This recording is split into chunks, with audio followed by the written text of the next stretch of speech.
Everyday witches emerge from the shadows of secrecy. Broom closets are flinging open and witches are taking flight. Whether you are hiding in your cozy closet or flying with pride, stay for a spell as Witchcasting with Theodora Pendragon and her guests share magical moments, stir the cauldron, and debunk misinformation and misconceptions about paganism, witches, and our wonderful world of magic.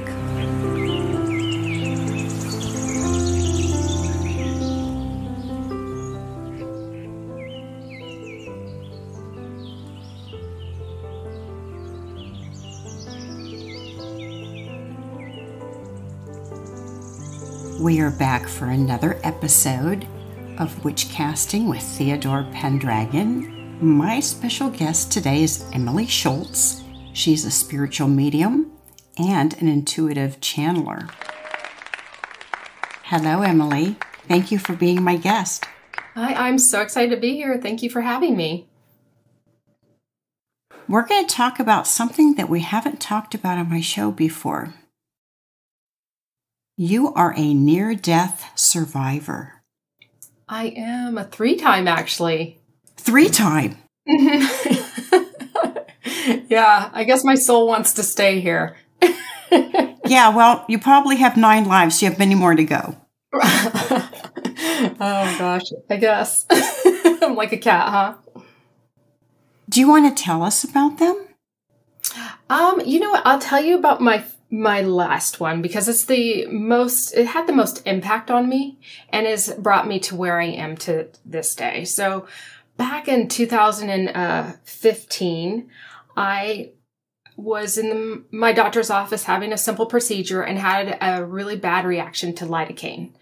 In that moment, I actually ended up having a grand mal seizure where I stopped breathing and my doctor had to completely resuscitate me. What I remember of the situation was being in her office and then all of a sudden, you know how when you feel like you're about to faint, your head starts to spin and you can hear the blood rushing out of your head. It was like that, but 100 times more intense. And I remember wanting to tell her I need help, but nothing would come out of my mouth. The next thing I knew, I was in this complete state of euphoria. Pure bliss. It was the most amazing feeling I had ever had in my entire life. When I was there, I recalled all that uneasiness and the discomfort I had been experienced prior to this was completely vanished. It was gone. There was no discomfort in my body, nothing. At that point, I also realized I was in this black tunnel with a white light and a silhouette of a figure in front of the white light. And as I was just floating effortlessly towards this silhouette, I had no clue where I was, and I didn't even care.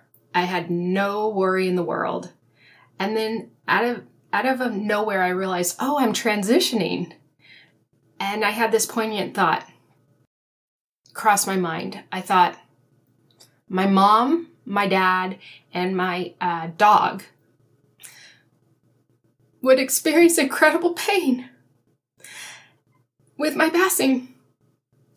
And then out of nowhere, I was shown 3 different timelines, which were their grief timelines, and how long it was going to take each of them to grieve me to be able to feel like they could function again.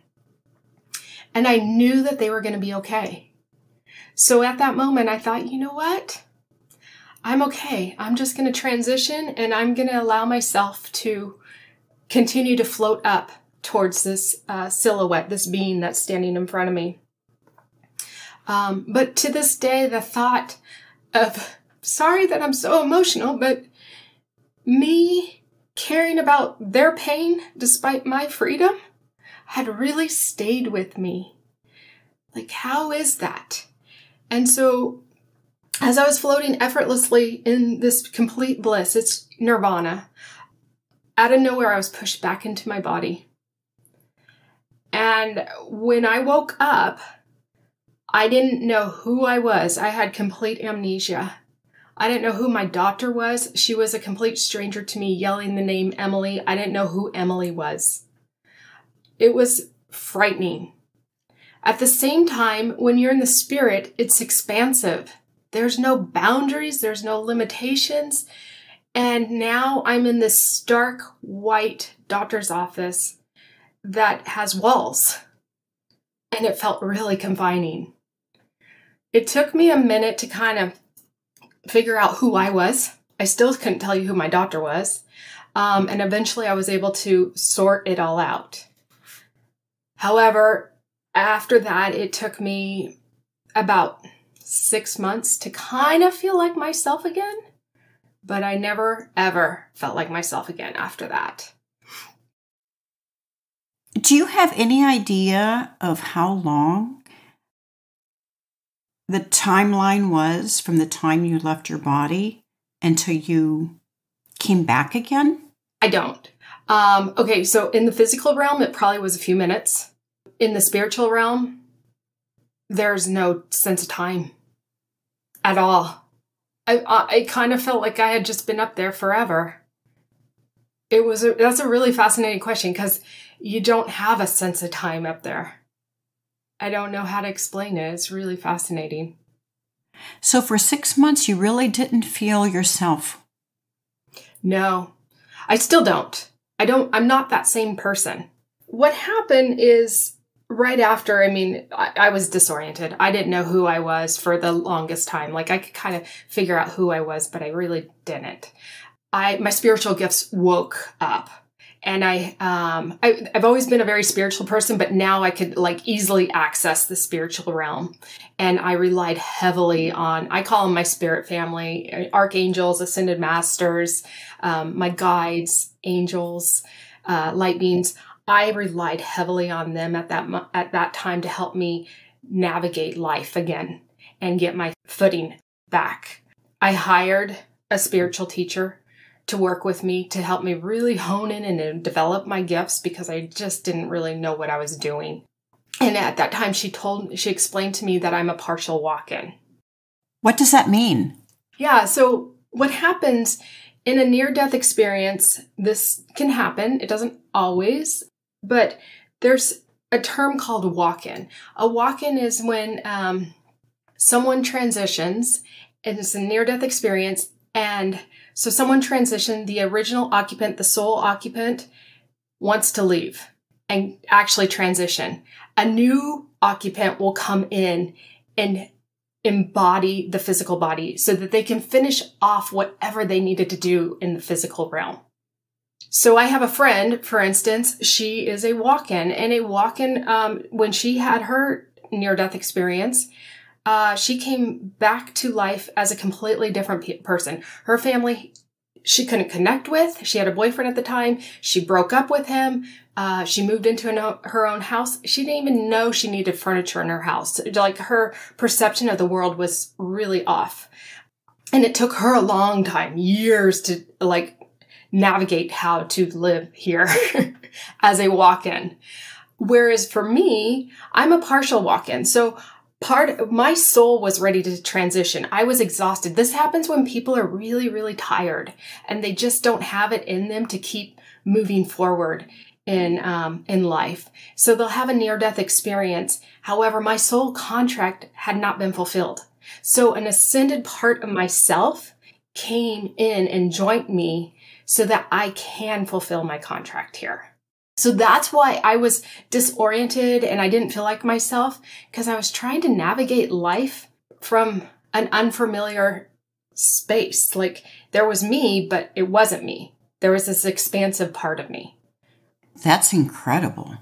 Yeah. So what happened after my near-death experience or prior to it, I was very successful. I owned 2 7-figure businesses that I owned and operated. I had my team of people that I managed under me.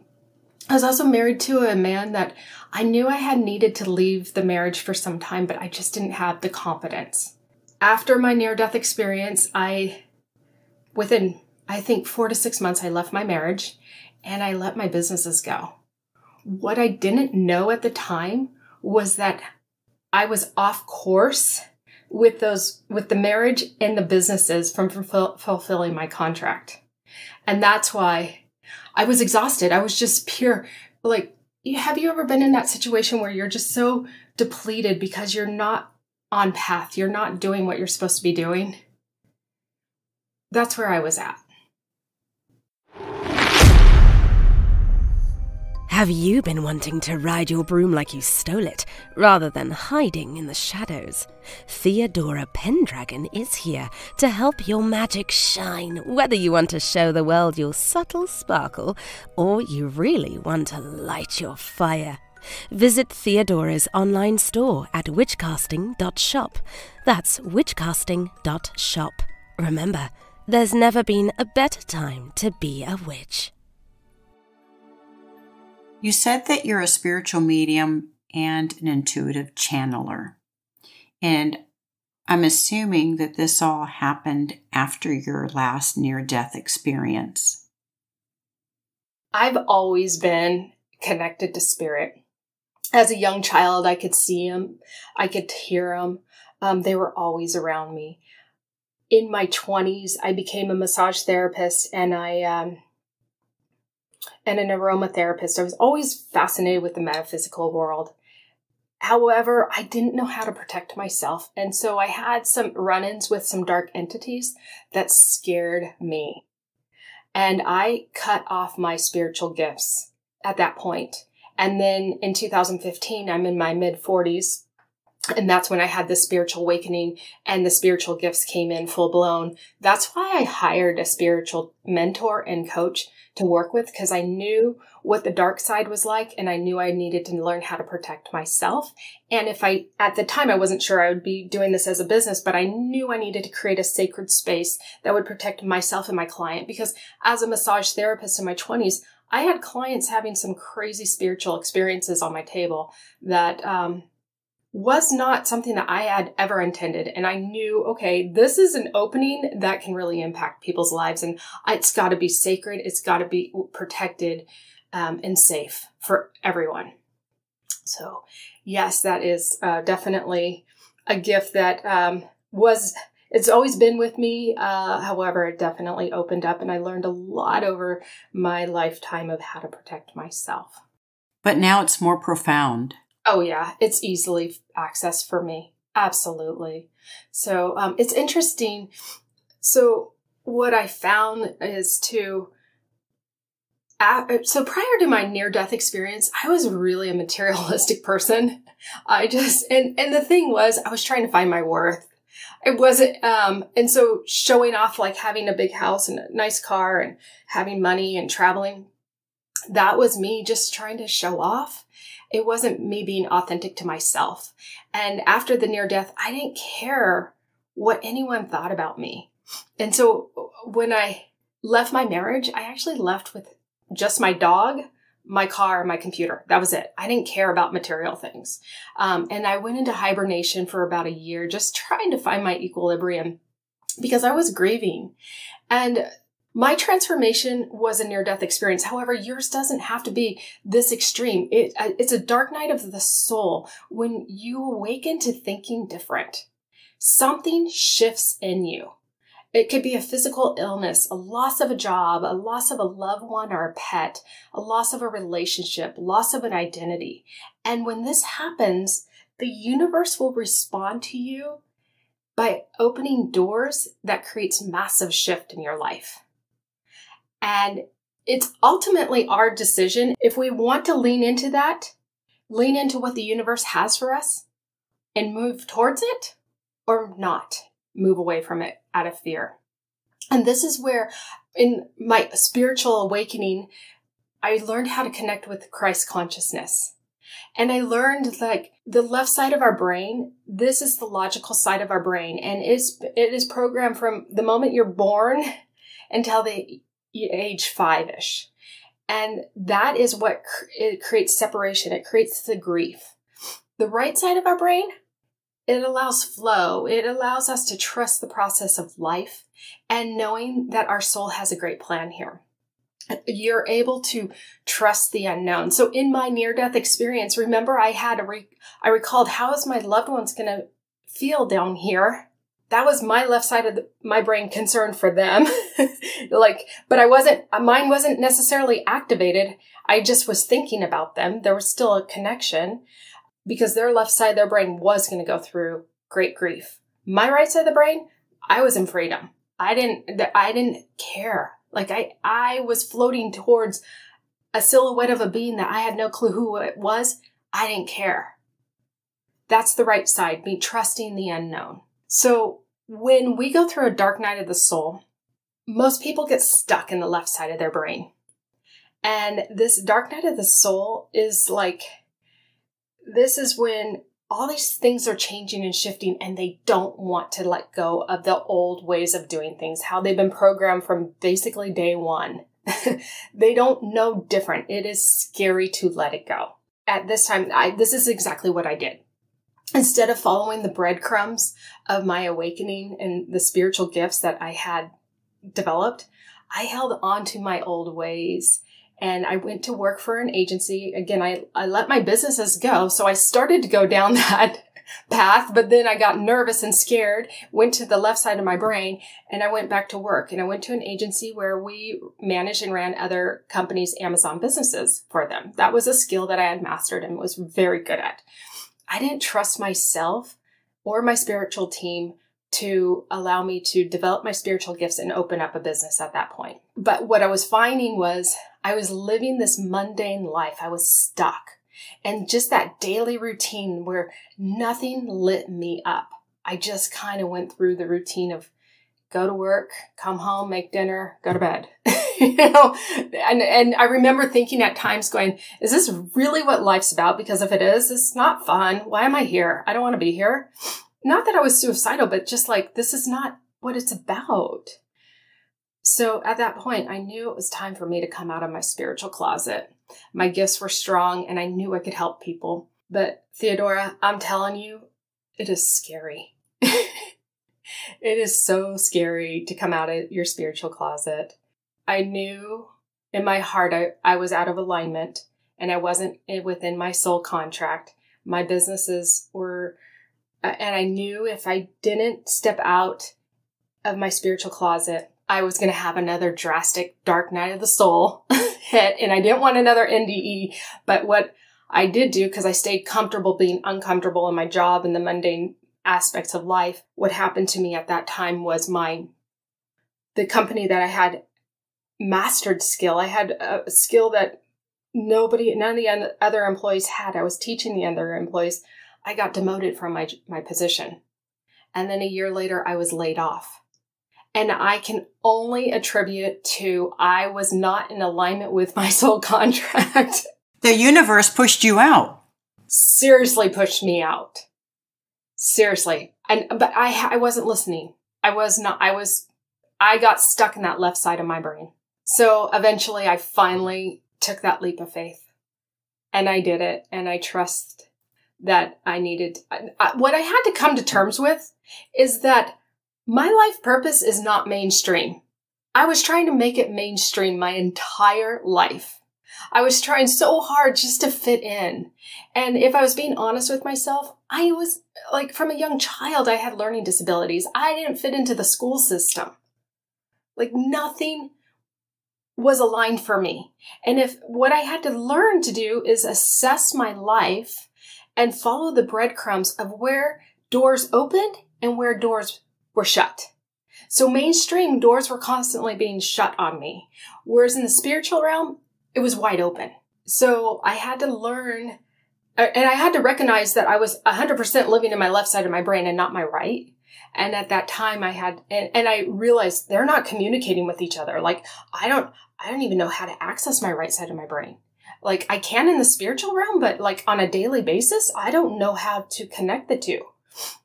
And my nervous system was going into overdrive. I was in a very compromised position because if you're not following what you're supposed to be doing, other things it's a domino effect. Other things start to collide.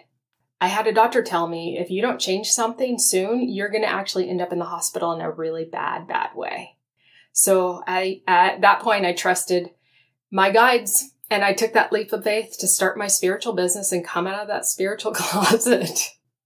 It's a radical acceptance of where I was at, what I needed to do, and I needed to implement specific disciplines within my life to help me get unstuck. When you're feeling stuck, you feel like this is when you need to connect with Christ consciousness and release what is no longer serving you. That's your right side of the brain. You have to consciously connect with, okay, this is no longer serving me, and I'm going to release it. And once you do that, then you want to connect because you want to work with both sides of the brain. They need to be in balance and harmony with one another. And once you do that, you bring in your left side of the brain and you visualize what it would look like. What would your life look like if you're unstuck? These are like really small, bite-sized shifts that you want to take in your life. They're next step belief practices.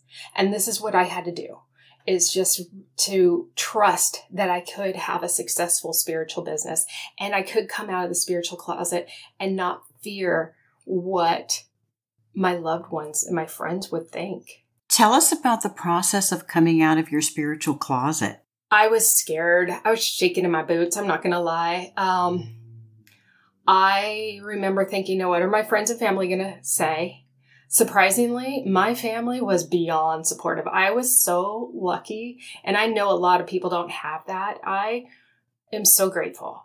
They are seriously have always been my biggest cheerleaders with my spiritual business. And I think what it is they saw how much challenge and hardship I had endured over my life because I was trying to fit into the mainstream. And they saw the ease and I was transformed to a different person with the spiritual realm. And so that's why I think they supported me. But I will tell you, I have friends that I lost. And some of them I let go of. I chose to let go because of their beliefs and their judgments on me. And in trying to push their beliefs, I had to let go of some friends. And at first I was worried. You come out and you're in social media and you're expressing like, I do this, and people don't. You think some of your friends are going to support you, and they don't. And I remember going, should I do this? And then I realized my life of hardship and pain is not a price they've paid. And I can't live for somebody and how they think of me. I have to live for me. And they have their own journey, and that's okay. I'm happy for them. That's their journey. And I hold no judgment to them, but I have to be 100% authentic to me. So I had to finally claim my life for me and decide to trust my spirit team to step into my soul contract. Those people didn't fit in your life anymore. No, they didn't. They probably never did if I was being honest with myself. They served a different purpose back then. Yeah, that's a good point. They did. They served a different purpose. So tell us about your spiritual business. Yeah, so I want to go back a little bit to after my NDE, I faced incredible grief and anger that I was still here. And I had to work really closely with my spirit team to ask them why. What is my purpose? Is it honestly worth it? And I was just exhausted and wanted peace. And one day my spirit team showed me, they took me into a deep trance. So in my work, I go into trance. And they took me into a trance and they gave me a bird's eye view of a dark, massive land. And I realized it was Earth. And as I heard them say, you were brought back for this. And all of a sudden I saw lights below me light up all over the world. It was as if you were in an airplane and you're flying at nighttime and you are over this sleepy, massive land. And then all of a sudden you approach a city full of lights. That's what I was seeing, like black to lit up. Then I heard, you're a beacon of light to ignite this dim or turned off lights. People need to know that there's hope out there and that you are here to help them rediscover their purpose. So each of us has a light within us. Once it's on, it shines, and it shines out the darkness. So knowing that you have a purpose is turning on your light, essentially. So this is what my soul contract is. It's to help people discover their purpose. So in working with people, I have a few different phases that I work with people. And I am, again, I go into trance. I will channel, I do mediumship, I do healing. I connect with their Akashic record to see where they're at. Now, the first level of people that I work with are people that are in that fire. They're in that phoenix fire. Life is just major shifts. They don't know which end is up. They don't even know that there's a life purpose here for them. They're just trying to figure out how to get out of the fire. So this is their dark night of their soul. And I am here to work with them and guide them step by step on how to navigate out of this fire, learn the lessons they need to learn so they don't have to relive this fire. It's bringing awareness and radical awareness of where they're at. And then I will channel their actual spirit team to give them their unique wisdom and guidance that they need for where they're currently at. And then at that time, I also work with clearing energy blocks, whatever it is, so that they can have some clarity of moving through. Part of what I love about this is, if you have a precious gem, let's say a ruby, and when it first comes out of the mine, it is in raw material, it's actually ugly, and it has to go through a fire. It has to go through a chipping process and a fire to be discovered as this beautiful gem. And essentially, when you're in the dark night of the soul, that's where you're at. There's this priceless, beautiful gem inside of you. And that's what I do, is I work with my clients to help them discover what that gem is. And so that they can hold that treasure and shine their light in the world.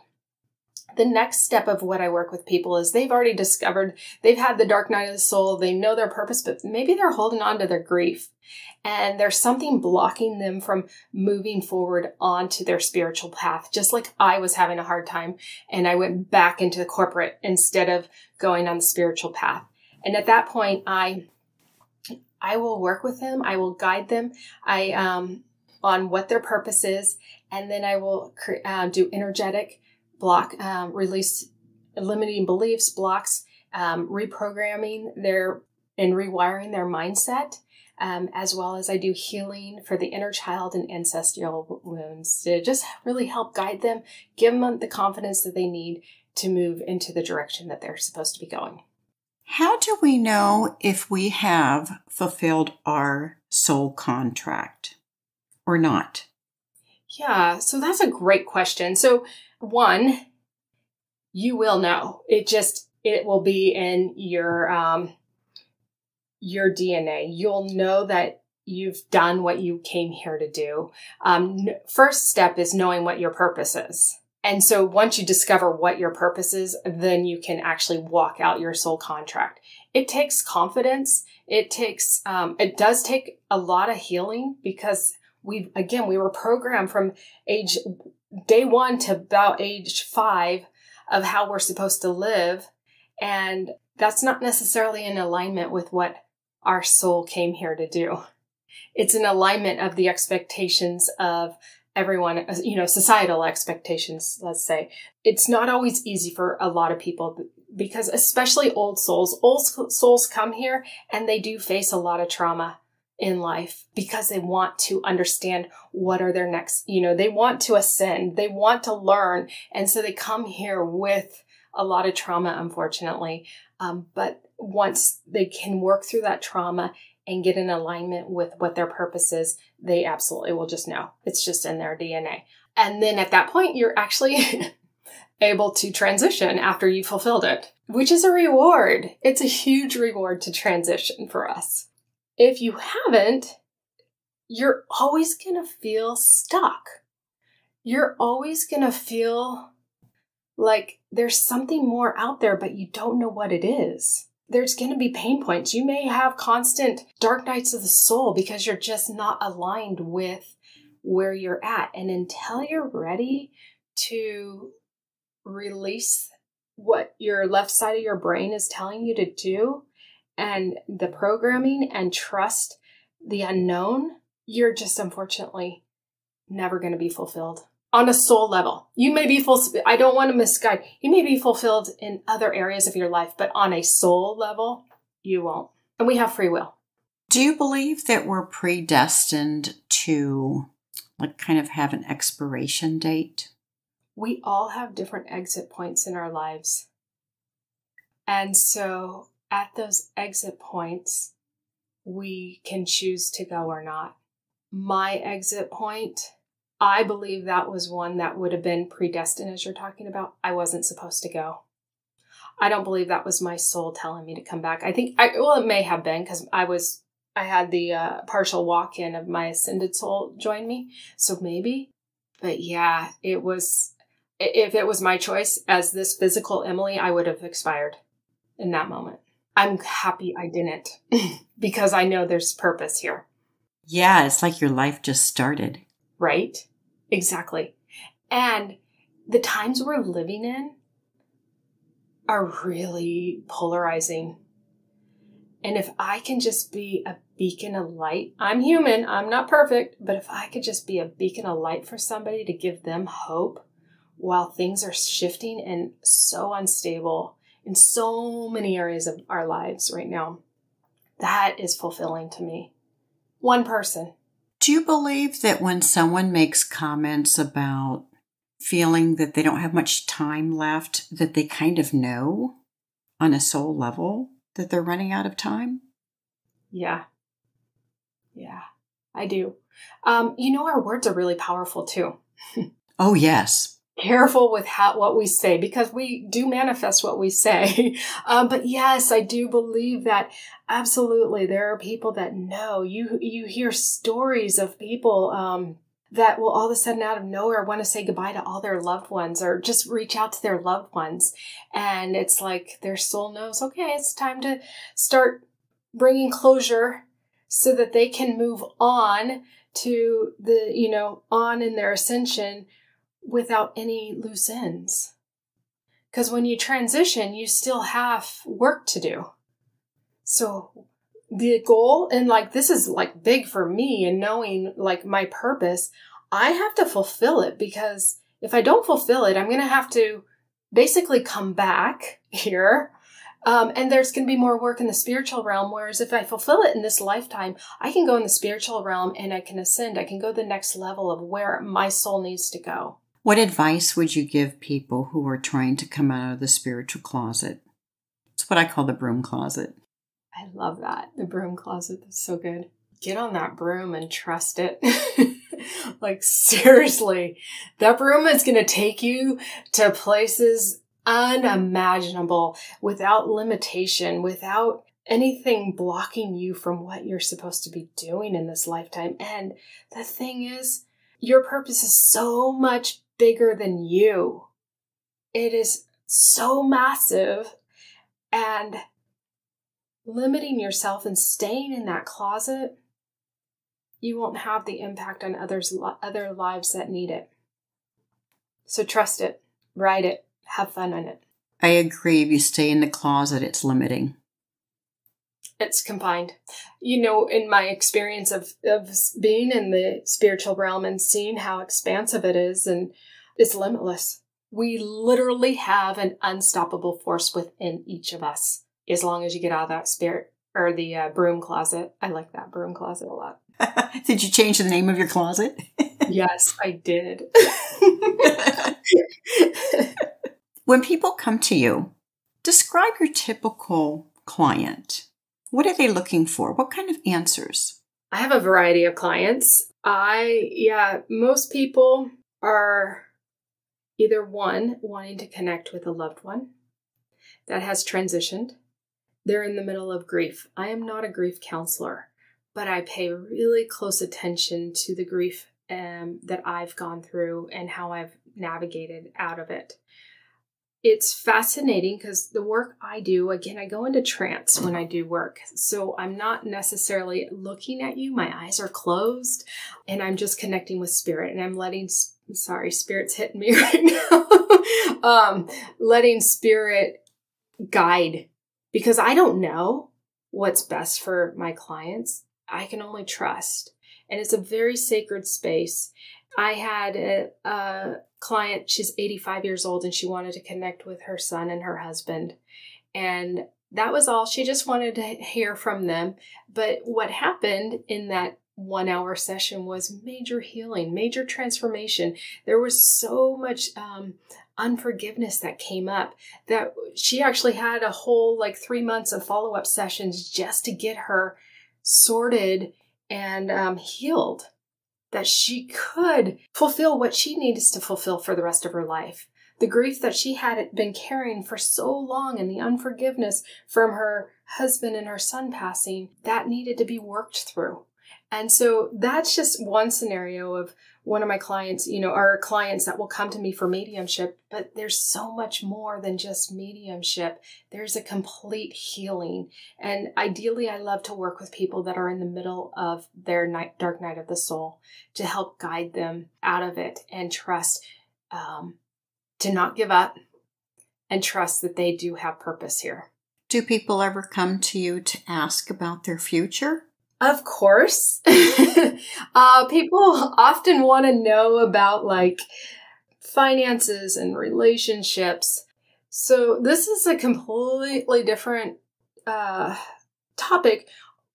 And I will kind of do a broad stroke on it, but our timelines right now are shifting really fast.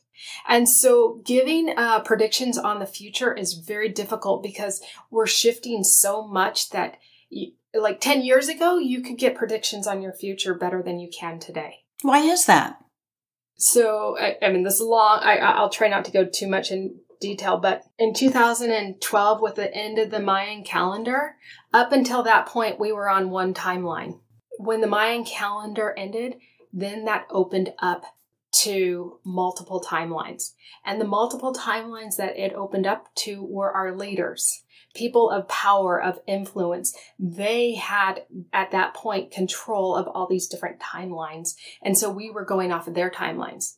Well, in 2020, we had another major shift, and the other shift actually opened us up to our own timelines. So we actually are very empowered right now to operate off of our own timelines and do quantum leaps into whatever it is that you want to manifest.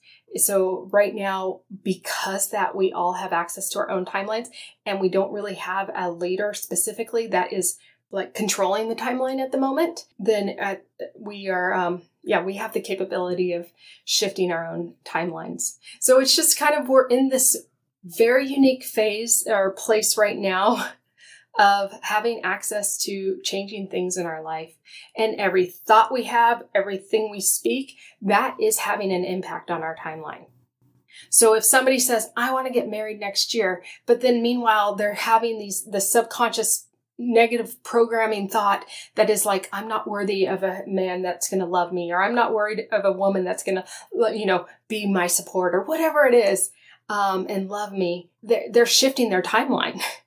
Whereas if they are able to rewire their brain, they are worthy of that love. They are worthy of that support. They are worthy of that partner. They could be on that timeline. Are you saying that there's never been a better time to manifest what you want? Yeah, I think right now we have access to manifest whatever we want. And we do, good or bad, because of our programming and it's, I think, really, honestly, the most important takeaway is what are your thoughts and being really in tune with how you're thinking, because whatever you're thinking, you're manifesting. And you have to be careful with the words you choose also. 100%. I have a practice that I often share with my clients, and it's anytime somebody is saying something negative, I'm not worthy of, a loving partner, I will tell them, you have to cancel that thought. Literally, I'll touch my third eye and I will say, I cancel that thought. And then and this is a practice that actually Mary Magdalene, I sometimes work closely with her. She gave to me. She goes, you touch your third eye and you say, I cancel that thought. And then you repeat 3 times over the opposite of what you want. The power of the 3 is really powerful, the Trinity. So saying 3 times, I am worthy of whatever it is you want. I am worthy. I am worthy. I'm sure many people need to hear this. Good. I'm happy to help, however. How can we find you online? I am on social media, Facebook, Instagram, and YouTube under Emily-Scholes. I also, my website is Emily-Scholes, SCHULZ.com. Also, I do have a free guide. One of the things that I found super powerful for me in going through my dark night of the soul is connecting with my spirit team. And I have a free guide that I wrote about 5 ways that your spirit team is actually talking to you. So I'd love to be able to offer this to your audience if you want. It's a guide that I wrote of just... That'd be lovely. Yeah, so I'll give you the link on that, and then we can share that with your team so that they can start to see how their guides are talking to them. I would share a quick story of last week I had to put my 18-year-old dog down. And I'm definitely going through a transition because I have not been without a dog for 18 years and I work alone at home. I've always had a dog with me. And now it's like... Well, you've been fortunate to have your dog for 18 years. Yeah, I know. You know, it's about... I don't have kids, so my dog he was like everything. He was my kid. I took him everywhere. I went to dinner, I'd take him to dinner. I planned around him. I made him his food, you know. He wasn't just a dog.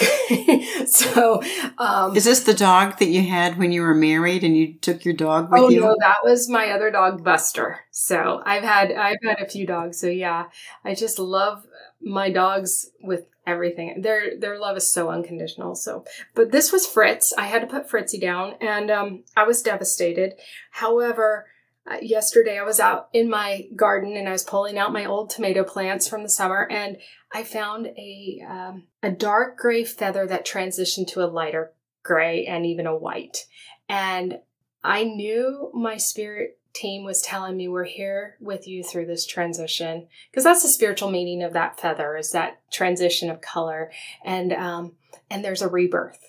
And so I just, you know, thus being aware that your spirit team is talking to you, you don't just stumble across things. They're there for a reason. And I knew the moment I saw that feather, I knew, oh, this is my family, my spirit family saying, we got your back. And that to me gives me courage to keep moving forward. And now you're living your purpose. Yes, finally. It's a wonderful feeling, isn't it? So good. So empowering. Yeah. I'm no longer that round peg in a square hole. All your links I'll put in the episode notes so that the listeners can find you. Thank you. Is there anything else you would like to say before we sign off? Yeah, I just want to tell your listeners, you have purpose. Don't give up. I know things can be hard, but don't ever give up on yourself. There's always support and guidance to help get you to where you need to be. And you're worthy of it. Thank you for that. And thank you, Emily, for coming on the show. Thank you for having me. You're welcome. Thank you for joining us for Witchcasting with Theodora Pendragon. Have a burning question or have a topic you'd love Theodora and her guests to discuss on the show? Contact her through Instagram at Theodora Pendragon. If you enjoyed this episode, make sure to subscribe so you don't miss the next one. And help us spread the word by leaving us a rating and review and sharing it with your friends. See you next time, and may your magic always shine.